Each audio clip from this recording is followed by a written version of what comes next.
So what is the nature of the Qur'an? This is a question that's very important for Christians to grapple with, and it's also a very complicated question. Many Christians want to compare Jesus with Muhammad, and this is really a false comparison because in Christianity, Jesus is the Word of God made flesh. This is going off of the first chapter of John. But in Islam, Muhammad is not the Word of God. Muhammad is a prophet.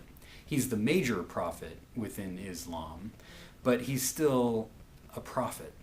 He comes to the Arabian world and critiques cultural practices that lead to oppression. This is what prophets do, and he's in line with the New Testament and the Old Testament when it comes to prophets.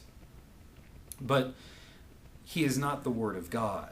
Rather, the Quran is the Word of God. And this is where we find some complication as Christians, because the Quran is not the Word of God in the same way that we think of Jesus as the Word of God. Jesus is the Word of God made flesh, comes into the material world, but that's not quite the same as the Quran. The Quran is the Word of God as it is spoken.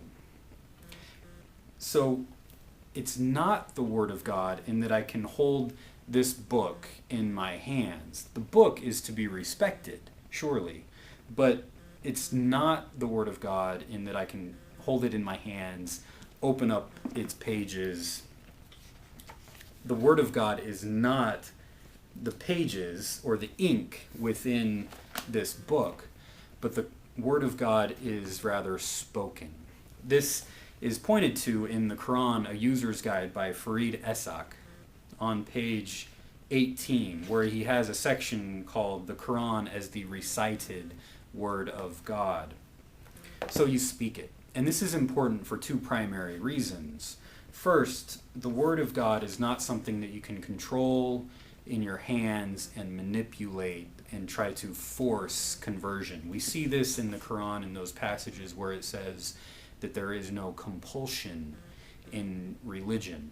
And there are other passages that point to this and say that it's not for Muhammad to force people to believe in the message of the Quran, but rather he is just to speak the words. So that's one important part.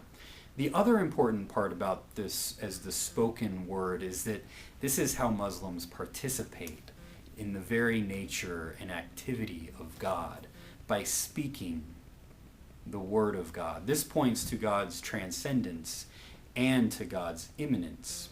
For God is transcendent in that we can't hold the Word in our hands and manipulate it, but it's also immanent in that it's on the tip of our tongue, and that Muslims are invited to participate in the very nature of God.